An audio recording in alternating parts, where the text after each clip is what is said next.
بسم اللہ الرحمن الرحیم۔ السلام علیکم۔ پروگرام اختلاف رائے کے ساتھ میں افتخار کاظمی۔ وہی ہوا جس کا ڈر تھا، ٹرمپ نے بالآخر وہ تمام شرائط جو اسرائیل کو دنیا میں کوئی مقام عطا فرما سکتی ہیں وہ اسلامی ملکوں کے سامنے رکھ دی ہیں۔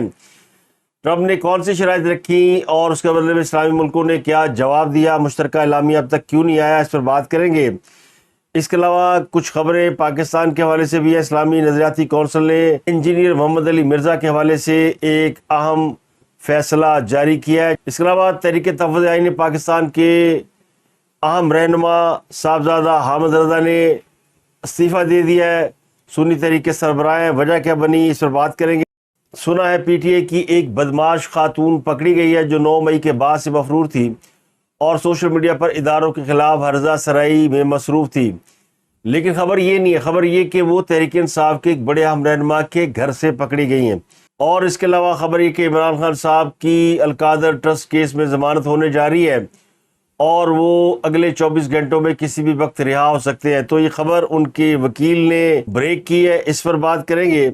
لیکن سب سے پہلے بات کریں گے پاکستان کے وزیر اعظم شہباز شریف اسلامی سربراہان کے درمیان مرکز توجہ بن گئے ہیں۔ اسلامی دنیا کی نگاہیں پاکستان پر مرکوز ہیں اور کل ان کی امریکی صدر ٹرمپ کے ساتھ ایک مختصر سی رسمی سی ملاقات ہوئی جو 36 سیکنڈ پر محیط تھی۔ تو بہت سے لوگوں نے شہباز شریف کی امریکی صدر سے ملاقات کے حوالے سے ان کی باڈی لینگویج پر تبصرے اور تجزیے کیے ہیں، اور لگتا یوں ہے کہ شہباز شریف ٹرمپ سے پہلی بار نہیں ملے بلکہ اس سے بھی پہلے کئی بار مل چکے ہیں۔ تو یہ وزیر اعظم پاکستان کی ایک خصوصیت ہے کہ وہ جس سے بھی ملتے ہیں اتنے والہانہ انداز میں ملتے ہیں کہ لگتا نہیں کہ ان کی پہلے سے کوئی شناسائی نہیں ہے۔ ٹرمپ سے ان کی پہلے باضابطہ کبھی ملاقات نہیں ہوئی، اگر ہوئی ہو تو کم از کم ہمارے نالج میں نہیں ہے۔ یہ ان کی پہلی باضابطہ ملاقات تھی۔ ٹرمپ نے اسلامی ممالک کے تمام سربراہان سے ملاقات کی، کچھ سے شیک ہینڈ کیا، لیکن شہباز شریف نے ان کے ساتھ چند جملوں کا تبادلہ بھی کیا۔ اب یہ جملے کیا تھے اس حوالے سے مختلف لوگ سوشل میڈیا پر مختلف قیاس رائیاں کر رہے ہیں، لیکن دونوں رہنماؤں کی باڈی لینگویج سے یہ لگتا ہے کہ پاکستان اور امریکہ ایک دوسرے کے بہت قریب آ چکے ہیں۔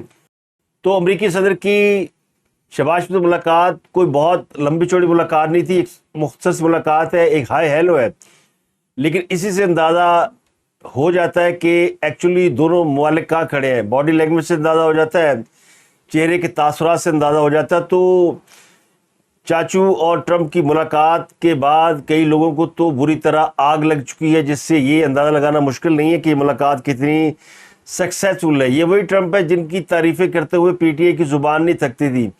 ایک زمانے میں پی ٹی اے ان کو اپنا مرشد اول مانتی تھی اور اپنے مرشد کو مرشد دوم مانتی تھی۔ ان کا خیال یہ تھا کہ مرشد اول جب امریکہ کے دوبارہ صدر بنیں گے تو ان کے جو مرشد جیل میں بند ہیں ان کو رہا کرائیں گے، لیکن مرشد اول اب آگے بڑھ چکے ہیں اور دنیا بدل چکی ہے۔ تو ضرورت مندوں سے گزارش یہ ہے کہ برنول چونکہ مہنگی ہو گئی تو برف سے کام چلائیں۔ ایک تو شہباز شریف کی ٹرمپ سے ملاقات اور دوسرا اسلامی ممالک کے درمیان جس طرح وہ لوگوں کے ساتھ فرینکلی بات کرتے ہیں اور جس طرح دنیا کے کئی اہم ملکوں کے سربراہ بڑے غور سے سنتے ہیں، اس سے اندازہ یہ ہوتا ہے کہ شہباز شریف خارجہ محاذ پہ بہت کامیاب ہے، سفارتی تعلقات میں پاکستان کو بہت اوپر تک لے گئے ہیں، اور پاکستان اس وقت عالمی تنہائی کا تو بالکل شکار نہیں ہے بلکہ پاکستان کے کئی دشمن عالمی تنہائی کا شکار ہوتے جا رہے ہیں۔ خاص کر انڈیا سفارتی محاذ میں بری طرح ناکام ہوا ہے اور پاکستان اس کے مقابلے میں بہت زیادہ سکسیسفل نظر آتا ہے۔ تو وقت کی بات ہوتی ہے، کل پاکستان ایک ایسا ملک بن چکا تھا جس کے بارے میں کہا جاتا تھا کہ دنیا اس کو بالکل توجہ نہیں دیتی اور عالمی سطح پر پاکستان سفارتی تنہائی کا شکار ہے۔ اب حالت یہ کہ پاکستان اسلامی ملکوں کا تو بلو آئیڈ بن چکا ہے، یعنی سعودی عرب نے پاکستان کے ساتھ جو دفاعی معاہدہ کیا ہے اس نے تو پاکستان کی اہمیت اور زیادہ بڑھا دی ہے۔ تو اب بہرحال یہ ملاقات بڑی زبردست رہی اور دونوں رہنماؤں نے گرم جوشی سے مسافہ کیا، سب نے دیکھا کہ یہ ملاقات کیسی رہی ہے۔ اب جو اسلامی ملکوں سے ٹرمپ کی ملاقات ہوئی وہ بند کمرے میں ہوئی، اس کی کوئی تفصیلات جاری نہیں کی گئیں۔ کہا گیا کہ مشترکہ اعلامیہ جاری کیا جائے گا، اور جتنے بھی لوگ ملاقات میں شریک تھے جب وہ ملاقات کے بعد باہر نکلے تو سب کا خیال یہ تھا کہ ملاقات بڑی فروٹفل رہی ہے۔ تو بہت سے لوگوں نے انتظار کیا کہ اس ملاقات کا جوائنٹ ڈکلیریشن آئے تو پتہ چلے کہ ٹرمپ نے کیا کہا ہے، غزہ کے حوالے سے کیا بات ہوئی ہے. تو بہرحال اس کے بارے میں کوئی آفیشیل سٹیٹمنٹ ابھی تک نہیں آیا، لیکن جو ذرائع ہیں وہ یہ دعویٰ کر رہے ہیں کہ ٹرمپ نے اس میں شرائط رکھ دی ہیں. 3 شرائط بنیادی ہیں جن پر یہ معاملہ حل ہو سکتا ہے. پہلی یہ کہ اسرائیل کو تسلیم کیا جائے. جب تک اسرائیل کو تسلیم نہیں کیا جائے گا یہ تنازع جاری رہے گا، تو تمام مسلم ملک جو ہے وہ ابراہیم ایکارڈ میں شامل ہو جائیں. دوسرا یہ کہا گیا کہ اسرائیل کو وہاں سے نکالنے کے لیے مسلم ملک اپنی فوجیں بھیجیں. تو سب سے پہلے انڈونیشیا نے اس بات کی حامی بھیجی کہ وہ 20,000 فوجی غزہ بھیج سکتا ہے، لیکن ٹرمپ نے اس کے اوپر کوئی ہاں یا نہ میں جواب نہیں دیا. جو اہم بات تھی وہ یہ تھی کہ عرب ممالک، اس کے علاوہ جو تیسری شرط تھی کہ عرب ملک پیسہ خرچ کریں اور غزہ کی جو ریہیبلیٹیشن ہے، غزہ کی جو تعبیر نو ہے، اس کے لیے ذرا عرب ممالک جیب ڈھیلی کریں. تو یہ 3 بڑی شرطیں ذرائع کہتے ہیں کہ پیش کی گئی، اور یہ کہا گیا کہ اس پر کوئی حتمی فیصلہ ابھی نہیں کرتے ہیں. ایک اگلی میٹنگ ہوگی جس میں عرب ممالک اپنی تجاویز لے کر آئیں گے اور بیٹھ کر ایک سلوشن نکالنا ہوگا. تو ذرائع کہتے ہیں کہ ٹرمپ سے کہا گیا کہ فوری طور پر جنگ تو رکوا دیں. تو ٹرمپ نے کہا کہ نتن یاہو کو کچھ نہ کچھ ہمیں دینا پڑے گا، اس کے بعد ہی یہ جنگ روکی جا سکتی ہے. تو جتنی جلدی عرب ملک فیصلہ کر لیں کہ انہوں نے کیا کرنا ہے، اتنی جلدی ہی یہ معاملہ نبٹ جائے گا. اور ٹرمپ کا یہ بھی کہنا تھا کہ یہ معاملہ وہ ہے جو ہم نے شروع نہیں کیا، لیکن ہمیں اس کے خاتمے میں خود انٹر ہونا پڑ رہا ہے. تو ترکی، قطر، سعودی عرب، انڈونیشیا، مصر، امارات، اردن، پاکستان، یہ سب ملکوں کے سربراہان اس میٹنگ میں موجود تھے. کچھ امریکی اخبار نے بھی اس کو رپورٹ کیا ہے، اور ان کا کہنا یہ کہ ٹرمپ چاہتے ہیں کہ فوری طور پر حماس اسرائیلی مغویوں کو رہا کر دیں. اس سے نتن یاہو کا غصہ ٹھنڈا ہو جائے گا، لیکن وہ اس حق میں نہیں ہے کہ فلسطینی ریاست کے قیام کی حمایت کی جائے. وہ یہ بھی سمجھتے ہیں کہ جنگ بندی مستقل ہونی چاہیے. اس کے لیے بہتر یہ ہے کہ اسرائیل کو تسلیم کیا جائے تاکہ کل کو کوئی جھگڑا ہی نہ ہو. تو غالب امکان یہ کہ اس کے اوپر عرب ممالک اپنی ایک پرپوزل پیش کریں گے اور یہ فیصلہ کریں گے کون سا عرب ملک کتنا شیئر کرے گا. یو اے کتنا دے گا، سعودی عرب کتنا دے گا، قطر کتنا دے گا، اردن کتنا دے گا، اور کن ممالک کی صرف فوجیں جائیں گی. تو اب یہ اسلامی ملکوں کے سربراہان آپس میں میٹنگ کر کے ایک اور پرپوزل تیار کریں گے جو امریکی صدر کو پیش کی جائے گی. اگلی خبر یہ کہ پی ٹی آئی کی 2 ٹک ٹاکر خواتین ہیں، سنم جاوید اور فلک جاوید، دونوں بہنیں ہیں. سنم جاوید بھی اس سے پہلے گرفتار ہو چکی ہیں. اب خبر یہ کہ فلک جاوید کو اسلام آباد سے گرفتار کیا گیا ہے، اور اہم خبر یہ کہ انہیں اسلام آباد ڈیفنس 8 سے پی ٹی آئی کے سیکرٹری جنرل سلیمان اکرم راجہ کے فلیٹ سے گرفتار کیا گیا ہے. ان کی گرفتاری جس مقدمے میں ڈالی گئی ہے اس کی مدعیہ وزیر اطلاعات پنجاب عظمیٰ بخاری ہیں. ان پر الزام یہ کہ انہوں نے سوشل میڈیا کو غیر قانونی سرگرمیوں کے لیے استعمال کیا. یہ وہ ایف آئی آر ہے جس میں پی ٹی آئی کے درجنوں اور بھی سوشل میڈیا اکاؤنٹس نامزد ہیں. تو پچھلے 2 سالوں سے فلک جاوید روپوش تھی، ریاستی اداروں کے خلاف سوشل میڈیا پر بدترین پروپیگنڈا کرنے میں مصروف تھی، اور 9 مئی کے واقعات کے بعد سے فلک جاوید کی گرفتاری کی کوشش کی جا رہی تھی. انہوں نے بڑا طویل عرصہ خیبر پختونخوا میں گزارا. اب ان کے بارے میں یہ اطلاعات تھی کہ وہ اسلام آباد کے ایک پوش ایریا میں کسی فلیٹ میں مقیم ہے. تو ان کو پولیس نے ٹریس کر کے گرفتار کر لیا. اسلام آباد پولیس نے ان کو گرفتار کیا، اس کے بعد انہیں لاہور کے کسی تھانے میں منتقل کر دیا گیا ہے. اور ذرائع یہ کہتے ہیں کہ ان کے خلاف اور بھی کئی مقدمات ہیں جس میں ان کی گرفتاری ڈالی جا رہی ہے. اور سنم جاوید جو خود بھی کئی مقدمات میں مفرور ہیں، اشتہاری ہیں، corps commander house Lahore case میں اشتہاری ملزم ہیں اور وہ بھاگی ہوئی ہیں. ان کے بارے میں بھی اطلاعات ہے کہ وہ پشاور میں مقیم ہیں یا خیبر پختونخوا کے کسی علاقے میں مقیم ہے. اس طرح فلک جاوید بھی وہاں رہ رہی تھی، لیکن کچھ عرصہ قبل وہ اسلام آباد میں سلمان اکرم راجہ کے فلیٹ میں منتقل ہو گئیں. فلک جاوید کے والد جاوید اقبال نے اسلام آباد ہائی کورٹ میں ریٹ دائر کی جس میں استدعا کی گئی کہ فلک جاوید کو عدالت کے سامنے پیش کیا جائے اور اس کے خلاف مقدمات کی تفصیل بتائی جائے. تو ان کے والد نے عدالت سے فوری طور پر کیس کی سماعت کی استدعا کی تھی، لیکن ذرائع کے مطابق وہ درخواست منظور نہیں ہوئی، لیکن پولیس نے اس بات کو ڈکلیئر کر دیا ہے کہ ان کو گرفتار کر لیا گیا ہے۔ ذرائع کے مطابق فلک جاوید پی ٹی آئی کے بہت سے سوشل میڈیا اکاؤنٹ خود ہینڈل کر رہی ہیں، اور بعض سوشل میڈیا اکاؤنٹ انہوں نے فیک ناموں سے بنا رکھے ہیں۔ تو پی ٹی آئی کے ذرائع کے مطابق فلک جاوید گزشتہ 2-2.5 سال سے 9 مئی کیسز میں رپوش تھیں۔ ان کے خلاف عثمان بخاری نے ایف آئی اے میں مقدمہ درج کرا رکھا ہے۔ اس کے باوجود وہ زیادہ تر لاہور میں ہی مقیم رہیں۔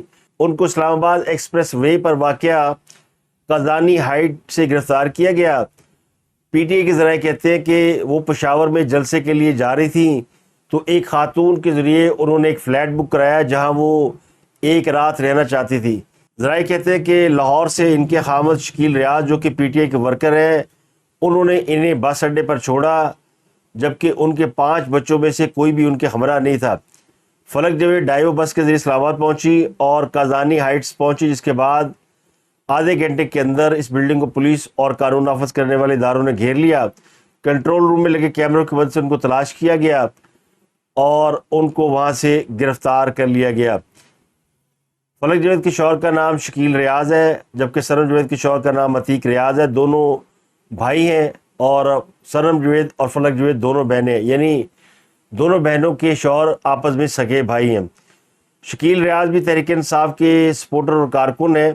پی ٹی آئی کے اندرونی ذرائع اس بات کا دعویٰ کر رہے ہیں کہ فلک جاوید کو پی ٹی آئی کے اندر سے ہی بعض لوگوں نے مخبری کر کے گرفتار کرایا ہے۔ تو قانون نافذ کرنے والے ادارے پی ٹی آئی کے 3-4 اہم لوگوں کو گرفتار کر چکے ہیں جو 9 مئی کیسز میں اشتہاری تھے یا سزاؤں کے بعد مطلوب تھے، جن میں حال ہی میں ایک سابق ایم پی اے فردوس رائے کو بھی گرفتار کیا گیا جو سزا کے بعد رپوش تھی، لیکن وہ گھر سے کپڑے لینے گئی تو پکڑی گئی۔ تو اس میں جو اہم بات یہ ہے کہ ان کی گرفتاری سلیمان اکرم راجہ کے فلیٹ سے ہوئی۔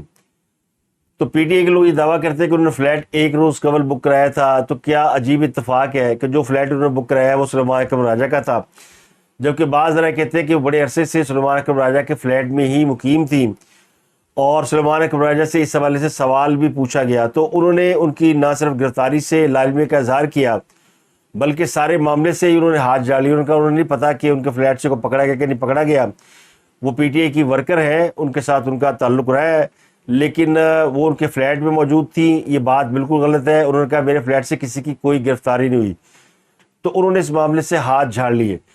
اب فلک جاوید کے بارے میں کسی کو کوئی شک نہیں ہے کہ 9 مئی کے واقعات میں وہ اتنی ہی انوالو تھی جتنی ان کی بہن سنم جاوید تھی، لیکن دونوں بہنوں میں سے ایک پکڑی گئی تھی اور ایک کھلے عام گھوم رہی تھی، اور اس کے بھی 5 بچے ہیں۔ تو ایک تو فلک جاوید کی گرفتاری ہوئی، دوسرا پی ٹی آئی کے 2 رہنما اس وقت پی ٹی آئی کے اپنے ٹرولر کی زد میں ہے۔ وہ کہتے ہیں نا، جو آگ دوسروں کے لیے آپ جلاتے ہیں اس سے آپ کے اپنا گھر بھی جل سکتا ہے، آپ کے اپنے ہاتھ بھی جل سکتے ہیں۔ اور پی ٹی آئی کے بارے میں کسی کو کوئی شبہ نہیں ہے کہ ایک دن پی ٹی آئی کے یہ ورکر عمران خان کے ساتھ بھی وہی کچھ کریں گے جو اس وقت پی ٹی آئی کی قیادت کے ساتھ کر رہے ہیں۔ اب یہ عمران خان کی مرضی سے کر رہی ہیں، عمران خان کی مرضی کے بغیر کر رہے ہیں، لیکن یہ درست ہے کہ پی ٹی آئی کی قیادت کے بہت سے اہم رہنما اس وقت ٹرولر کے ہتھوں پہ چڑھے ہوئے ہیں۔ ان میں سے ایک تو صاحبزادہ حامد رضا ہے جو سنی اتحاد کونسل کے سربراہ ہے، اور انہوں نے پی ٹی آئی کے ساتھ اتحاد کیا تھا۔ اس کے بعد تحریک تحفظ آئین پاکستان کا انہیں سیکٹری انفارمیشن بنایا گیا۔ تو پچھلے چند دنوں سے وہ پی ٹی آئی کے ٹرولرز کے ہاتھوں پہ چڑھے ہوئے ہیں۔ پی ٹی آئی نے ایک کمپین چلائی تھی مشن نور کے حوالے سے، جس کا مقصد اذانیں دے کر عمران خان کو رہا کرانا تھا۔ تو اس پر بہت سے لوگوں نے شرعی طور پر اختلاف کیا بہت سے حوالوں کے ساتھ۔ صاحبزادہ حامد رضا چونکہ ان کا تعلق دینی گھرانے سے ہے، تو انہوں نے بھی دین کی روشنی میں ہی اس بات سے اختلاف کیا اور بتایا کہ یہ معاملہ ٹھیک نہیں ہے، یہ غیر شرعی معاملہ ہے، تو اس میں پی ٹی آئی کو حصہ نہیں لینا چاہیے۔ تو اس کے بعد سے پی ٹی آئی والے انہیں دن رات گالیاں دے رہے ہیں، تو جس کی وجہ سے اب انہوں نے دل برداشتہ ہو کر ایک اہم عہدے سے استعفیٰ دے دیا ہے۔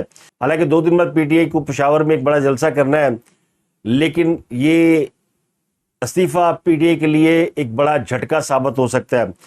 دوسرے علی محمد خان صاحب ہیں جو درود شریف پڑھ کر اپنے موضوعات کو ڈسکس کیا کرتے تھے، تو پی ٹی آئی ان کی بڑی تعریف کیا کرتی تھی۔ خان صاحب کے خلاف تحریک عدم اعتماد کے موقع پر جو پی ٹی آئی نے 2 لوگوں کو ہیرو کا درجہ دیا، ان میں ایک قاسم سوری تھے جنہوں نے اس وقت طریقے عدم اعتماد والا معاملہ رد کیا اور آئین کی خلاف ورزی کی۔ دوسرے علی محمد خان تھے جنہوں نے اسمبلی کے فلور پہ تقریر کی، بڑی دبنگ تقریر کی، تو ان کو پی ٹی آئی میں بڑا پریز کیا گیا اور کہا گیا کوئی نہیں تیرے نال دا۔ انہوں نے بھی مشن نور پہ تنقید کر دی علی محمد خان نے، اور کہا کہ ہم تو جبل نور کو مانتے ہیں، مشن نور کو نہیں مانتے۔ اب چونکہ یہ بھی شرعی حوالوں سے بات کرتے ہیں، اب پتہ نہیں شرعی ہے کہ نہیں ہے، لیکن ان کا بھی ایک جسچر ایسا ہی ہے جیسے بڑے متقی پرہیزگار اور دیندار شخص ہیں، داڑھی واڑی رکھی ہوئی ہے، باریش آدمی ہے، لیکن ان کے حوالے سے پی ٹی آئی کے اندر پہلے بھی متضاد رائے پائی جاتی تھی، اور اب تو اور زیادہ بڑھ گئی جب انہوں نے ایک اور ٹویٹ کیا اور کہا کہ عمران خان کے جو پیغامات ان کے ٹویٹر اکاؤنٹ سے آتے ہیں وہ پتہ نہیں ان کے پیغامات ہیں بھی کہ نہیں ہیں، تو ایک شک انہوں نے ظاہر کیا۔ تو اب ماشاءاللہ ان کو صاحبزادہ حامد رضا سے بھی زیادہ گالیاں پڑ رہی ہیں، اور ان کی بلکہ تصاویر اور ان کے بارے میں ٹویٹ شیئر کیے جا رہے ہیں۔ کوئی کہہ رہا ہے اس کی داڑھی مونڈ دو، کوئی کہہ رہا ہے اس کے بال مونڈ دو، کوئی کہہ رہا ہے جلسے میں نظر آئے تو اس کی حجامت کر دو۔ تو وہ کہتے ہیں گھر کو آگ لگ گئی گھر کے چراغ سے۔ تو پی ٹی آئی اس وقت کسی کو بھی نہیں بخش رہی۔ جو عمران خان کے کلٹ فالوئنگ ہے وہ عمران خان کے علاوہ کسی کو بھی کچھ نہیں سمجھتی، بلکہ کسی دن وہ عمران خان کو بھی کچھ نہیں سمجھے گی، کیونکہ ذہنی طور پر یہ بغض پاک فوج میں مبتلا ہو چکے ہیں۔ ان کا سارا جو زور ہے وہ فوج کے خلاف مخاصمت پہ ہے۔ اگر کوئی شخص فوج کے حق میں کو بات کر دے تو ان کے تن بدن میں آگ بھڑک اٹھتی ہے۔ ابھی حال ہی میں جو وادی تیرا پہ واقعہ پیش آیا جس میں طالبان کی ایک اپنی فیکٹری میں آگ بھڑک اٹھی اور دھماکے ہوئے، اس واقعے کو انہوں نے پاکستانی فوج کے ساتھ منسلک کر کے لوگوں کو بدگمان کرنے کی کوشش کی، اور اس وقت ایسے لگ رہا ہے جیسے خیبر پختونخوا کے عوام جو ہیں وہ وادی تیرا کے واقعے پہ اتنے افسردہ ہیں، غمناک ہیں، اور بالکل سوگ کی کیفیت میں جا چکے ہیں۔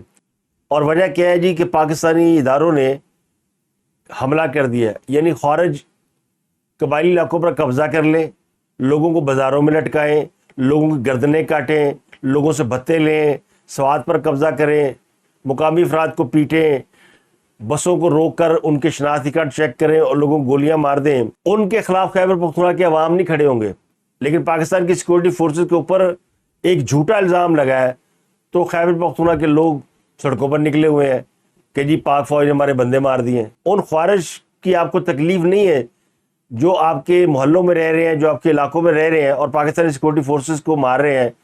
روز ہمارے کئی جوان جام شہادت پا کر اپنے گھروں کو لوٹتے ہیں، اور کے پی کے سے کئی لاشیں لائی جاتی ہیں دوسرے صوبوں کے اندر۔ میں عصبیت کی بات نہیں کرنا چاہتا، لیکن قوموں کا بیڑا غرق ایسے ہی ہوتا ہے۔ بڑی معذرت کے ساتھ کہنا پڑتا ہے کہ خیبر پختونخوا کے عوام پتہ نہیں کس دن خود کو پاکستانی سمجھیں گے اور کس دن ہی سمجھیں گے کہ فوج ہم سب کی فوج ہے۔ وہ جو خوارج جن کو آپ مجاہد سمجھتے ہیں وہ پاکستانی نہیں ہے، نہ وہ پاکستان کے مخلص ہیں۔ جس دن یہ بات سمجھ میں آ جائے گی تو پاکستان ٹھیک ہو جائے گا۔ اگلی خبر یہ جی مقبوضہ کشمیر کے علاقے لداخ کو ریاستی حیثیت دینے کے مطالبے پر مقبوضہ کشمیر میں فسادات پھوٹ پڑے ہیں۔ مشتعل مظاہرین اور پولیس کے درمیان جھڑپیں ہو رہی ہیں، لاٹھی چارج شیلنگ ہوئی ہے، کچھ 4-5 افراد اس میں ہلاک ہو چکے ہیں جبکہ 50 سے زائد زخمی ہیں۔ بھارتی خبر رساں ادارے کے مطابق لیہ شہر میں بی جے پی کے دفتر کو مظاہرین نے توڑ پھوڑ کے بعد آگ لگا دی ہے، اور سینکڑوں مظاہرین نے سڑکوں پر مظاہرہ کیا ہے، ایک پولیس گاڑی کو بھی جلا دیا گیا ہے۔ لداخ چین کے ساتھ ایک بڑی طویل باؤنڈری لائن ہے، ایک طویل سرحد ہے، بھارت کے لیے بڑا اسٹریٹجک یعنی جغرافیائی اعتبار سے بڑا اہم شہر ہے، اور یہاں کی جو زیادہ تر آبادی ہے اس میں بدھ مت کے پیروکار اور مسلمان ہیں۔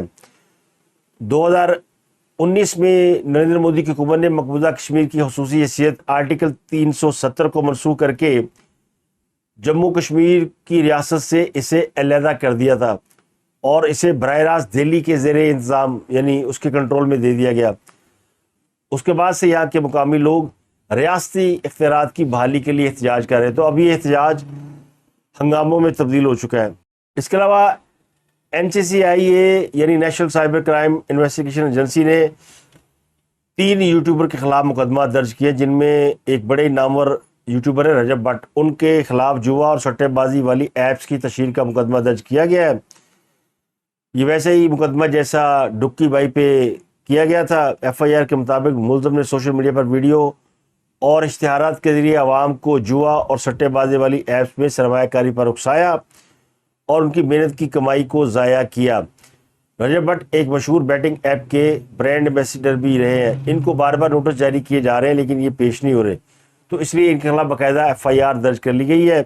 اس کے علاوہ 2 اور یوٹیوبر ہیں، انس علی اور حریرہ، ان کے خلاف بھی مقدمات درج کر لیے گئے ہیں۔ اب رجب بٹ کے بارے میں اطلاعات ہے کہ وہ پاکستان میں موجود نہیں ہے، اس مقدمے کے اندراج سے بہت پہلے پاکستان سے باہر جا چکے ہیں۔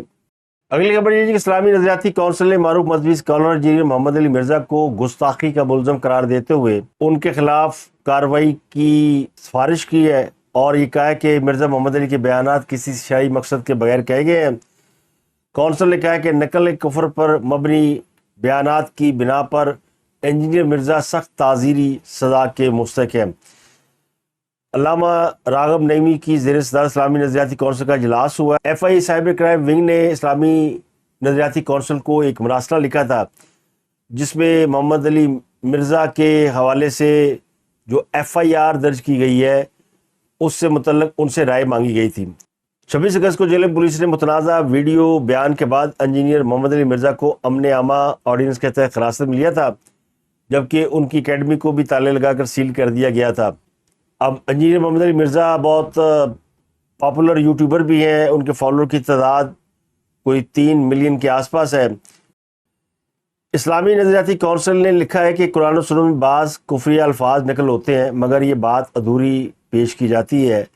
حقیقت یہ کہ جب ان تمام مقامات کو دیکھا جائے تو صاف ظاہر ہے کہ وہاں الفاظ کو کسی تائید کے طور پر نہیں بلکہ رد، انکار اور تنبیہ کے طور پر ذکر کیا گیا ہے۔ شرعی اصول یہ کہ کفر کے الفاظ صرف اس وقت نقل کیے جاتے ہیں جب ان کا مقصد کوئی جائز دینی ضرورت ہو، جیسے شہادت، باطل کی تردید، تعلیم یا تنبیہ وغیرہ۔ بلا ضرورت ایسے کلمات دہرانا ناجائز اور بعض صورتوں میں سخت گناہ ہے۔ جب معاملہ حرمت رسول صلی اللہ علیہ وآلہ وسلم کا ہو تو کسی شرعی مقصد کے بغیر توہین آمیز جملے نقل کرنے کی قطعی اجازت نہیں ہے۔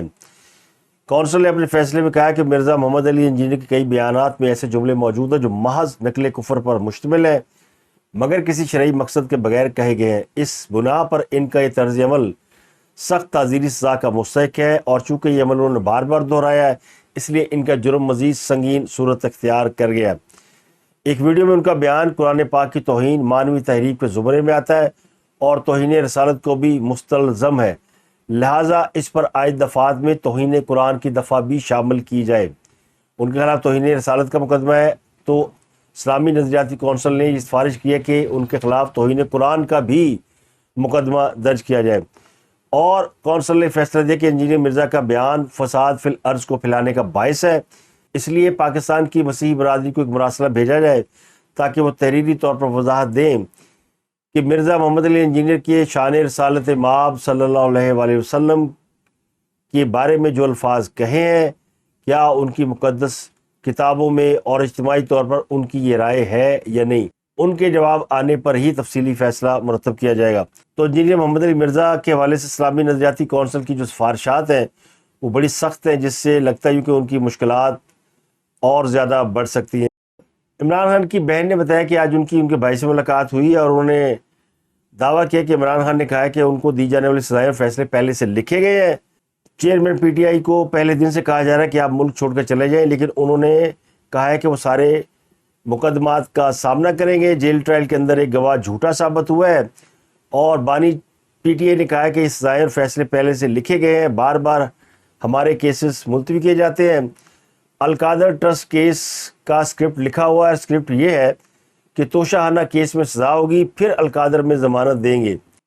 تو اب عمران خان خود کہہ رہے ہیں کہ ان کی ضمانت اس وقت ہوگی جب انہیں توشہ کیس میں سزا ہو جائے گی، جبکہ وکیل کہہ رہے ہیں کہ جمعرات کے روز ضمانت ہو جائے گی۔ اب عمران خان سچ بول رہے ہیں، ان کے وکیل سچ بول رہے ہیں، دونوں میں سے ایک جھوٹا ہے یا دونوں جھوٹے ہیں؟